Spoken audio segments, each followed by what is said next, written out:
deuxième invité est un sportif qui a longtemps sévi sur les parquets de France et de Navarre. Il a pris depuis peu sa retraite et nous allons ensemble vous conter son cheminement, sa passion justement pour ce ballon que l'on appelle aussi citrouille.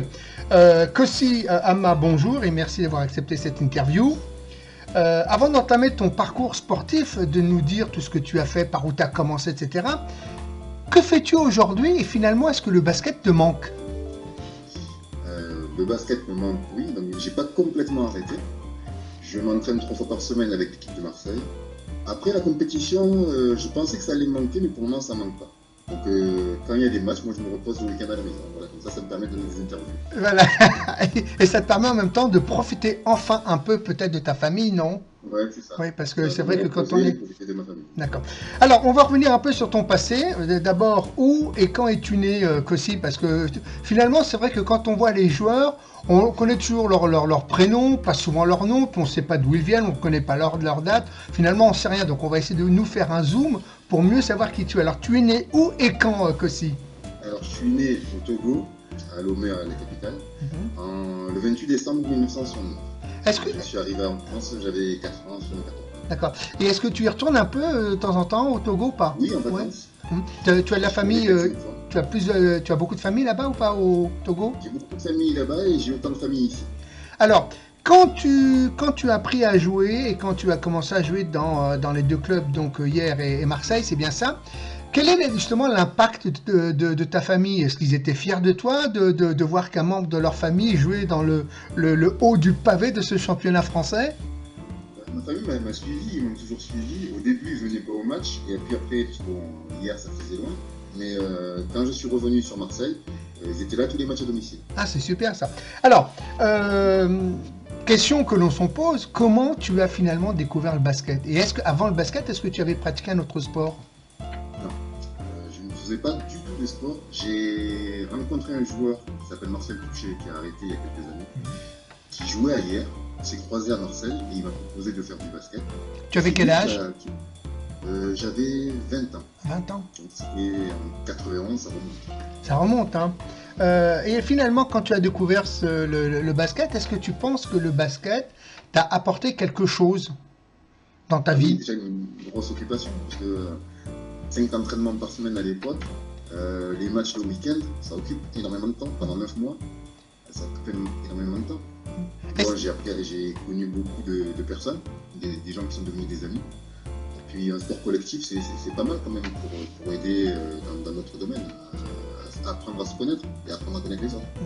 Quand tu as découvert le basket, est-ce que finalement, cette discipline, tu en avais déjà entendu parler ou pour toi c'était totalement nouveau? Et quand tu as mis tes fesses sur un fauteuil, comment tu t'es senti finalement? Le basket n'était pas nouveau parce que j'ai eu 2 de mes sœurs qui en faisaient à haut niveau, donc je les suivais avec mes parents, avec mon père. Mais du basket, je connaissais pas du tout. Elles étaient en valide? En valide, en valide. D'accord, d'accord. Donc en fait, le basket, je connaissais pas du tout et j'ai trouvé ça amusant au début. Ouais, Au début, je l'ai pris comme un amusement. En fait. Et qu'est-ce qui... Je ne savais pas que le haut niveau existait, donc ouais, c'est bien amusant. C'était une découverte. Et alors, qui t'a fait découvrir justement le haut niveau? Comment tu es passé du plaisir finalement à t'investir complètement dans ce sport? En fait, moi j'ai découvert le basket en janvier 91 et j'ai commencé ma première saison en septembre qui a suivi à hier. C'est-à-dire un an après, tu t'es lancé déjà dans le... Un an, 9 mois après. 9 mois. En janvier, je m'entraînais avec Marseille, je faisais des entraînements à hier aussi, mais bon, ça fait pas partie de l'effectif. Et hier m'a proposé de rentrer dans leur effectif et j'ai dit oui. Et c'est là que je suis passé du plaisir à la compétition. Alors, est-ce que tu te souviens finalement du premier match que tu as fait?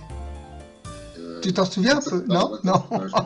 Et est-ce que aujourd'hui, tu es capable de te souvenir de tes premières émotions quand tu es rentré sur le parquet? Quand tu as dit, bon, maintenant, Kossi, changement, rentre. Est-ce que tu t'en souviens ou pas du tout? Bah ouais, les stress. Le stress? Le stress du débutant au début. Parce que moi, j'arrivais dans une équipe qui était déjà avec que des joueurs confirmés, donc j'étais le débutant. Donc c'est pas évident de trouver ses marques sur un terrain, c'est ce qui se passe avec les jeunes aujourd'hui. Et je comprends tout à fait qu'ils soient perdus, qu'ils ne savent pas quoi faire, on se sent inutile au départ. On ne sait pas quoi faire, mais après, la chance que j'ai eue aussi, c'est qu'il y avait Yo-Yo qui jouait déjà, il y avait Marcel Touché, il y avait Claude Jaillet qui était avec moi. Et c'est eux qui me parlaient, c'est eux qui m'ont formé. Quel conseil pourrais-tu donner justement à un jeune aujourd'hui qui aurait envie, lui, de s'investir dans le basket? Quelles sont un peu les recommandations que tu pourrais lui donner? La plus grande, c'est de s'accrocher. Parce que souvent, on se dit c'est difficile. Et les jeunes, maintenant, ils voudraient que le succès arrive de suite, qu'ils savent attaquer le panier. Mais ça prend du temps, ça prend des années. L'expérience, elle ne vient pas comme ça. Et en fait, il faut s'accrocher. Je pense que si on ne s'accroche pas, c'est qu'on n'est pas fait pour ce sport. Est-ce que tu as le sentiment que finalement le basket, cette discipline, a structuré un peu ta vie? Est-ce que ça a donné du coffre à ta vie? Bah oui, quelque part, j'imagine que si j'ai passé autant de temps sur les parquets, c'est que ça a pris une grande place dans ma vie. Sinon, je l'aurais pas fait, j'aurais fait autre chose. Oui, mais tu sais, enfin, des fois, on peut faire une activité sportive parce que finalement, on a le sentiment qu'à côté, on n'a pas grand-chose. Et puis, on peut faire un sport sans réellement être passionné. Il y a des gens, par exemple, qui se sont construits à travers le sport, c'est-à-dire aussi bien mentalement, physiquement, psychologiquement et affectivement aussi. Est-ce que finalement, le sport t'a apporté ce que toi, tu espérais peut-être?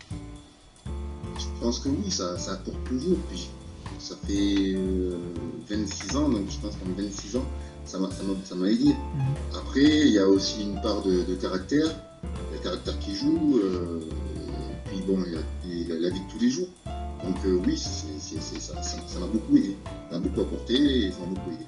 Quand tu fais, peut-être que, quand tu débutais, est-ce que tu rêvais finalement à jouer une Coupe d'Europe?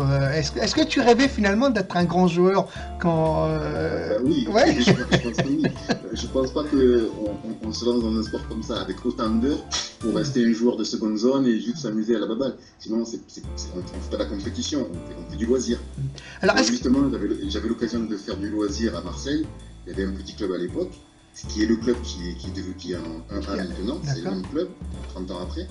Et il n'y avait pas de club de haut niveau, sauf hier. Et quand ils m'ont proposé, je me suis dit, bon, j'ai l'occasion de voir ce que ça peut donner, de voir autre chose, de voir d'autres joueurs. Et c'est ça qui m'a intéressé, c'est de rencontrer d'autres joueurs. Et c'est en jouant contre des joueurs confirmés qui sont très forts qu'on progresse. Sinon, on joue à la baballe, mais on ne progresse pas. est-ce qu'il y a des joueurs qui t'ont marqué dans ta carrière? Est-ce que tu étais en admiration devant des joueurs? Je ne sais pas, moi, devant les 3 points de Yo-Yo, l'adresse de Philippe Bay. Des joueurs qui m'ont marqué dans toutes les équipes et dans toutes les années, il y a toujours des joueurs très forts. Marqué, je ne suis pas quelqu'un qui suis en contemplation devant quelqu'un d'autre. Mais il y a des joueurs, oui, qui ont marqué une carrière, qui ont marqué ma carrière en tout cas. J'ai la chance d'avoir joué avec certains d'entre eux. Des fois, c'est des joueurs qui sont très forts. Après, d'autres, ça va être des joueurs qu'on ne voit pas, mais que j'ai remarqué par leur travail sur le terrain. Des joueurs qu'on appelle de l'ombre. On ne les voit pas, on ne remarque pas, ils vont pas salir une feuille de match. Par contre, ils vont aider les gens à marquer. Ils vont apporter beaucoup sur le terrain. Donc toi, finalement, tu n'as pas d'idole. Tu n'as pas collé sur sur les murs de ta chambre des photos de Yo-Yo ou de Philippe Bay, ou même hein, de ce joueur aussi qu'on a complètement squeezé, qui était Alain Trollon aussi, hein, qui était... Je suis arrivé après lui. Donc après lui, d'accord, oui. Je ne l'ai pas connu sur le terrain, je ne suis pas si vieux que ça. Sur le terrain, j'en ai entendu parler. Parlons un peu de tes compétences sur le terrain. Comment toi tu te situes sur un terrain? Tu avais de la taille, donc pivot. Comment tu te sentais en tant que pivot? Est-ce que tu penses que tu as... Alors, la question va te sembler un peu fufute, mais est-ce que tu as le sentiment que finalement en tant que pivot, tu as apporté réellement ce que tu devais apporter à une équipe, ou alors tu penses que tu aurais pu faire encore un peu plus? Je pense savoir apporter. Après, je pense toujours que j'aurais pu faire plus. Là, c'est quand on est compétiteur, on se dit toujours qu'on peut apporter plus sur le terrain. Après, ça serait peut-être pas à moi de répondre, ça serait peut-être aux gens qui ont joué avec moi ou à des coachs. Moi, je vois le résultat dans l'équipe où j'ai joué le plus longtemps, donc qui est hier, en 21 saisons, on a quand même pas mal de titres. Vous avez eu combien de titres à peu près? Vous avez eu combien de titres? Peut-être, je m'en souviens de peut-être 5 ou 6. 5, oui. Autant en Coupe de France, je sais qu'on a 5 Coupes de France minimum. Après, en titre, on doit avoir la même. Je sais que le premier titre, ça a été 2000. Donc... Un peu justement de tes compétences sur le terrain. Donc, toi, tu étais pivot. quel est ton binôme? Quel était le joueur avec qui tu avais plus l'habitude de jouer, avec lequel finalement tu avais plus d'emphase et d'osmose? Yo-Yo. Yo-Yo. J'ai passé toute ma carrière à jouer avec Yo-Yo sur son côté gauche. Et vous faisiez quoi? Est-ce qu'à l'entraînement aussi, vous travaillez sans cesse ce pick and roll Oui. ouais. On a travaillé ça pendant des heures et des heures quasiment tous les entraînements. Est-ce que lors de tes matchs, est-ce qu'il y a un joueur qui finalement t'a embêté ou plutôt qui t'a forcé à te surpasser pour gagner le match? Est-ce qu'il y a vraiment finalement un joueur, quand tu le savais sur le terrain, tu disais bon, lui là je vais me le carrer, je vais lui en faire voir de toutes les couleurs, et que finalement ce joueur adverse était un moteur pour gagner? Un joueur, non. Il y a, quand on attaque, quand on joue, c'est toute l'équipe adverse qui devient un moteur qui vous oblige à vous surpasser. Parce que même quand vous passez un joueur, il y en a un autre qui va arriver derrière. Après, qui j'aurais à citer, je pourrais dire. Non, parce que les noms m'échappent maintenant. Il faisait partie de quelle équipe? Mo. De Meaux? Donc c'est quoi, Roger Dédard? Il a arrêté là. Ouais, voilà, Roger. Roger. Je savais que quand il y avait hier Mo, je savais que j'allais me retrouver systématiquement avec Roger sur le dos. Il fallait que je trouve un moyen de le passer. Et donc ça, tu l'as travaillé, tu as réussi finalement à trouver comment... J'ai réussi parfois, j'ai échoué souvent. Est-ce que quand tu as décidé d'arrêter... alors quelles sont les raisons, brièvement, hein, de ton arrêt du basket? C'est quoi? T'en avais marre de perdre? C'est quoi? Non, c'est la fatigue. La fatigue? Au bout de 26 ans, déjà une première fatigue physique. On n'est plus aussi frais, il y a beaucoup de jeunes, le jeu il va beaucoup plus vite. On se sent largué, et puis je me suis dit, bon, maintenant, il vaut mieux que j'arrête quand je suis encore un bon joueur que j'arrête quand je suis devenu l'ombre de moment. Et il y a la fatigue aussi des déplacements.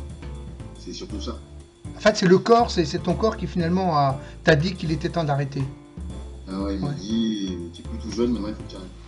Alors, est-ce que tu as songé un instant dans ton esprit à être coach, à gérer une équipe, ou c'est quelque chose qui pour toi ne correspond pas du tout à ton état d'esprit?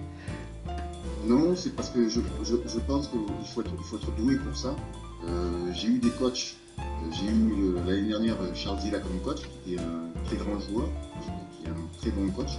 Il m'a posé la question en fin de saison et je lui ai dit que ce que lui il faisait, j'étais incapable de le faire. Et surtout, c'était encore en dehors du basket, en dehors du jeu, continuer à réfléchir, à penser l'équipe. Ça, je ne le voulais pas. Je voulais simplement juste m'amuser. Et après, une fois que je sors du gymnase, ne penser plus à rien.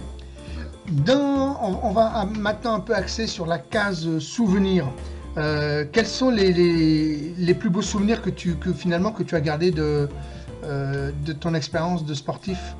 Quels sont les matchs finalement qui t'ont marqué?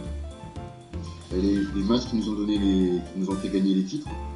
Mon premier titre en National 1B avec hier, quand on est passé à 1A. Et après, le premier titre de hier, en 2000, qui a été, on courait depuis des années derrière ce titre, on finissait chaque année deuxième derrière Meaux. Et en 2000, on a réussi à battre Meaux, à terminer premier, on a été champion de France. Et on a gagné la Coupe de France aussi cette année-là.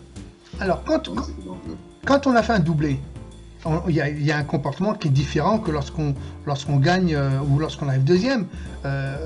Quand vous avez gagné le titre de champion de France et après quand vous avez gagné la coupe, dans quel état tu étais finalement?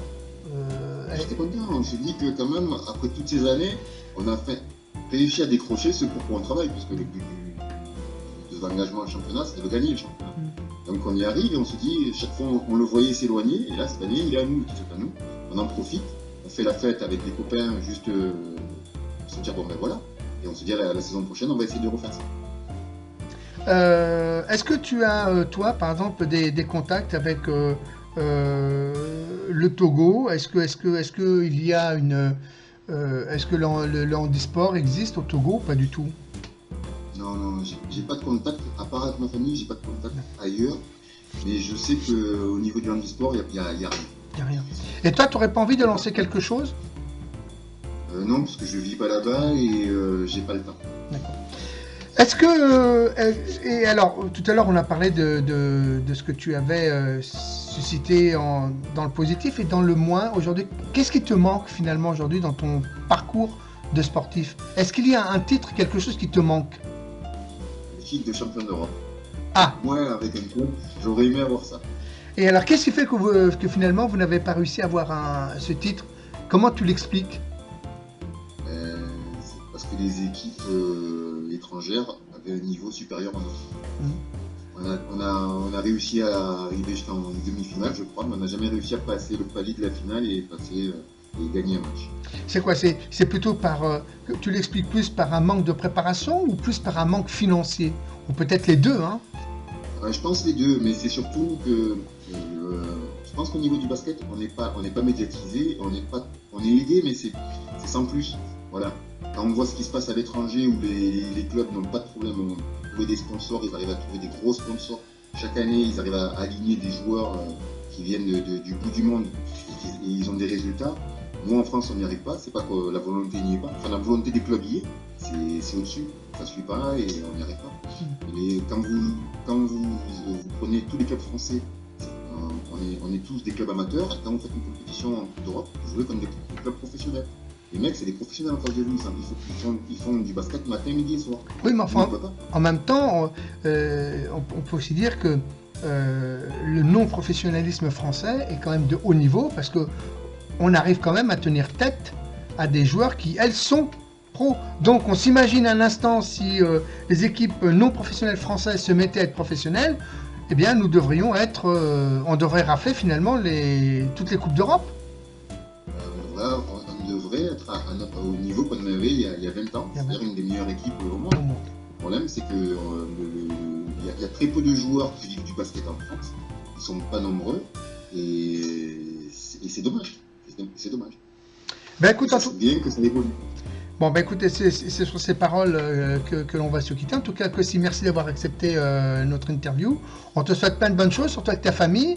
On sait également Merci. que tu suis tous tes amis avec ceux avec qui tu as gagné les titres et que tu restes en contact avec eux. Vous faites des fois des bouffes entre vous ou pas, non avec les anciens avec qui tu as gagné ce titre ou pas du tout? C'est difficile parce qu'on n'habite pas au même endroit. Donc bon, Yo-Yo, je le vois 3 fois par semaine. Il y a ceux qui sont restés sur Marseille, je les vois.